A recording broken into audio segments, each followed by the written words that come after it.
Si tu as 30 minutes devant toi et que tu veux améliorer ton site, c'est le timing parfait.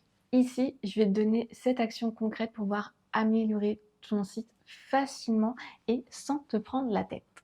Moi, c'est Faustine et je suis créatrice de site et je t'accompagne tout simplement à avoir un site internet utile pour ton business. En 1, tu peux déjà optimiser ta page d'accueil. Un point super important. Donc, ouvre ton site et demande-toi qu'est-ce que tu vends, à qui tu le vends et est-ce que tout ça est compréhensible. Sur ta page d'accueil, on va aussi mettre des éléments pour que ça te différencie de tes concurrents. Donc, essaie de savoir est-ce qu'on arrive bien à voir qu'est-ce qui te démarque de tes concurrents, qu'est-ce que tu fais différemment. Et j'ai oublié de te le dire, mais on évite le petit mot de bienvenue sur mon site sur sa page d'accueil. Ça te fait perdre de l'espace, de la place et en soi, on s'en fiche royalement. Donc, on va direct à l'essentiel et tu vas nous proposer dès l'arrivée, en tout cas sur ton site, quelle est ta promesse? Qu'est-ce que tu fais pour tes clients? Au moins, directement, on sait ce que tu vas nous montrer sur ton site. Donc, en quelques minutes, tu peux déjà réécrire la promesse qu'on va avoir sur ton site, donc ta phrase d'accroche, et aussi tu peux te demander si tous les textes sont bien définis, s'il ne manque pas des parties en tout cas et certaines informations. Au moins, tu listes tout ça et ça te fera des pistes de travail pour après.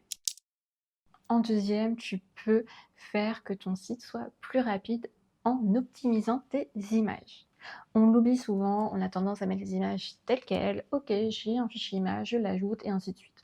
Sauf que bien souvent, les images sont beaucoup trop lourdes, ce qui fait que ton site a un petit peu de mal à charger, surtout si tu as beaucoup d'images par page. Donc, une chose que tu peux faire, c'est aller sur PageSpeed et mettre l'URL de la page que tu veux analyser. Ça va déjà te sortir certains résultats, certaines analyses et ça va te mettre également s'il y a des choses à retravailler.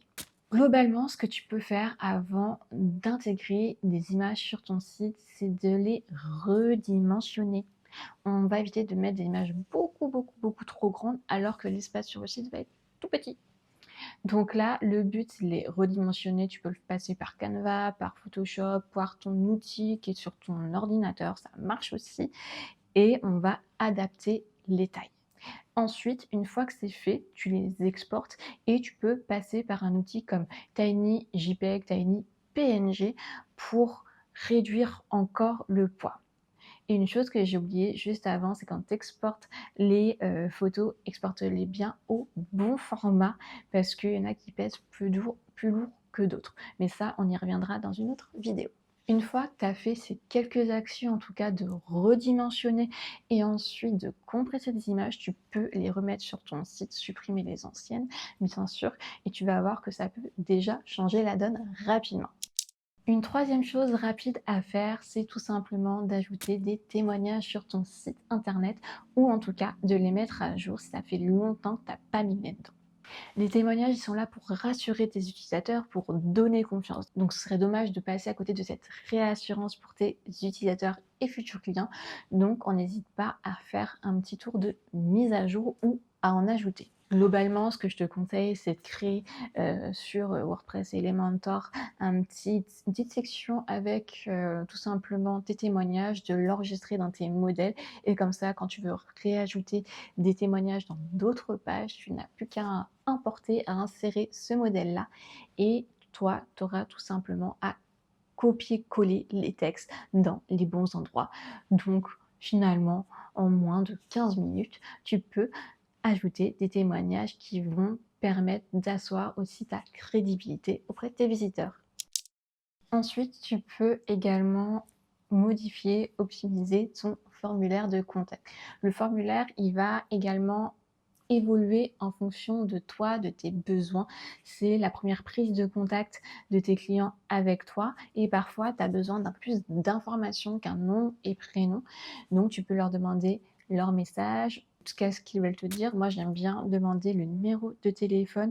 Comme ça, s'il y a un petit problème avec les mails ou qu'on ne me répond pas, je peux relancer à ce niveau-là. Et ce que j'ai fait pour le mien, c'est que je leur demande aussi, par exemple, pour quel service ils me contactent ou le prix qu'ils ont à peu près à mettre dans leur projet. Au moins, ça me donne une première estimation et certaines informations précises avant de les recontacter.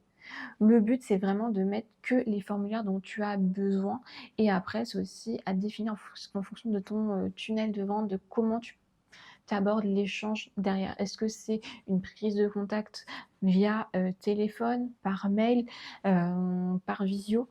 Donc tu peux aussi adapter tout simplement ton formulaire à, comment tu fais les choses et moi, ce que j'aime bien faire dans la partie, formulaire, c'est qu'en haut de mon formulaire, j'ai les étapes tout simplement par lesquelles le client, s'il me contacte, par lesquelles il va passer.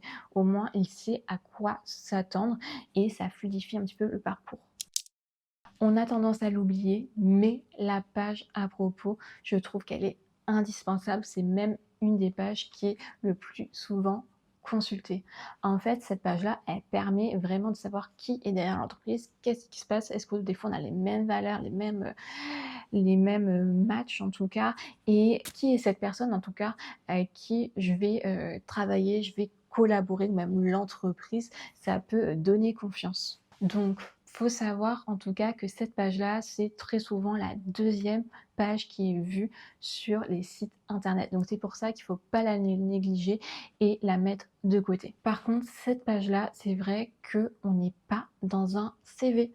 On n'est pas obligé de faire une dissertation sur soi. On peut mettre des trucs un peu plus fun, des choses un peu plus humaines, mais on n'a pas besoin de tout ton parcours professionnel si ça ne sert pas en tout cas le propos de ta page ou que ça ne fait pas sens avec ce que veut connaître ton utilisateur. Donc il faut faire des choix dans ce qu'on veut mettre en avant. Ici, tu peux raconter qu'est-ce qui t'a poussé en tout cas à créer ton entreprise, pourquoi tel parcours, qu'est-ce qui a changé dans ta vision, pourquoi avoir pris cette décision-là. Et tu peux aussi mettre en avant ton objectif, ta mission avec cette entreprise auprès de tes clients. Autre conseil qui prend pas beaucoup de temps, c'est que tu peux ajouter Google Analytics à ton site pour pouvoir suivre les résultats, donc c'est-à-dire savoir combien de personnes ont vu ton site, combien de personnes ont regardé telle ou telle page, quelles sont les pages qui ont le plus de trafic, comment est acquis ce trafic, est-ce que c'est par des recherches directes sur internet, est-ce que c'est par des recherches Google et donc là tu as peut-être joué sur le SEO, est-ce que c'était par tes liens des réseaux sociaux. Tout ça, ça prend 5 minutes à mettre en place top chrono et ça te permet d'avoir toutes les analyses. Après, il y a d'autres outils que Google Analytics pour avoir ces données-là. Tu peux aussi les mettre en place, mais c'est bien pour pouvoir faire évoluer ton site de la bonne manière et faire les bons changements aux bons endroits. Et dernièrement, celui-là, on a tendance à beaucoup trop l'oublier, alors que pourtant, tout le monde utilise son téléphone maintenant pour consulter des sites internet. Si tu n'as pas travaillé la partie responsive de ton site internet, c'est-à-dire qu'il ne soit pas adapté pour tout ce qui est tablette et mobile, en fait, tu te tires une balle direct dans le pied. Tes concurrents n'ont même pas besoin de faire quoi que ce soit, c'est-à-dire que toi, tu te pénalises. Si ton site n'est pas adapté, en tout cas au mobile, ça donne pas envie de naviguer, ça donne pas envie d'aller chercher les informations et ça donne juste envie de partir et d'aller voir si quelqu'un d'autre propose ces choses-là. Il faut se dire que ton utilisateur, il est feignant, il n'a pas le temps, il a la flemme, tout simplement. Et on est les premiers à être comme ça également, je me compte dans le lot. Donc il faut que tout soit clair, tout soit net. Donc ici, tu peux tout simplement aller voir sur ton constructeur avec lequel tu as créé ton site, voir comment rend la version responsive. Est-ce que tu dois grossir les textes? Est-ce qu'ils sont assez lisibles tout simplement? Est-ce que les boutons sont assez gros pour être cliquables? Est-ce que tout est bien aligné, bien justifié? Est-ce qu'il n'y a pas des choses qui se chevauchent à certains endroits? Tu peux en 10-15 minutes facilement améliorer le responsive d'une des pages. Donc ça, c'est ce qui est bien, c'est que ça peut se faire de manière régulière, petit à petit, étape par étape. Tu n'as pas besoin de te faire tes 5-10 pages à la suite de ton site. Si c'est pas ton truc, vas-y, petit à petit, fais les pages principales et après les pages secondaires. Mais oublie pas que tu as à peu près 60% des personnes qui utilisent leur téléphone pour aller voir les sites internet. Donc ce serait dommage de passer à côté de certaines opportunités sous prétexte que tu n'as pas bien travaillé ton site internet sur mobile. Si on récapitule, tu peux déjà commencer par travailler ta page d'accueil, retravailler un peu les textes. Donc ça, c'est des petites étapes que tu peux faire par-ci, par-là. Ensuite, tu peux aussi ajouter des témoignages ou revoir les témoignages de ton site. Pense également à retravailler la taille et le poids de tes images pour que ton site soit plus rapide. Ça prend pas beaucoup de temps à faire, mais c'est vraiment bénéfique pour la suite. Tu peux également réajuster ton formulaire en fonction de tes besoins et voir et tester ton formulaire. Une page sous-cotée, mais qui est très importante, c'est la page à propos. Donc là aussi, tu peux l'humaniser et montrer aussi ta personnalité à travers et qui se cache derrière cette entreprise. Ensuite, tu peux tout simplement penser à mettre en place un outil de suivi de données analytics. Comme ça te permet par la suite d'effectuer les bons changements sur ton site. Et la dernière chose, mais pas des moindres, c'est tout ce qui est version responsive, l'optimisation mobile de ton site internet. Si tu ne le fais pas, ça ne sert à rien limite de construire ton site internet. Tu passes vraiment à côté de certaines opportunités. Voilà, je pense qu'on est pas mal. Déjà, en créant des sessions de 10, 15 ou 30 minutes, tu peux améliorer ton site petit à petit sans que ça te prenne trop la tête et que ce soit énergivore pour toi. Donc maintenant, si tu veux, tu peux choisir un de ces conseils et commencer par le mettre dans ton agenda, trouver un créneau pour commencer à améliorer, optimiser ton site. Et tu vas voir que si tu planifies ça régulièrement dans ton calendrier, dans ton agenda, ton site va évoluer tranquillement, mais tu sais que ça ira dans le bon sens et toi, tu ne seras pas démoralisé, démotivé et que ce sera beaucoup plus simple que de caler une journée sur la refonte de ton site. Parfois, il vaut mieux faire des petites actions petit à petit que de vouloir tout faire en même temps. Et donc, n'hésite pas à me dire en commentaire si tu choisis une action pour commencer à optimiser, améliorer ton site. Et si la vidéo t'a plu, tu peux la liker, moi ça m'aiderait par la suite.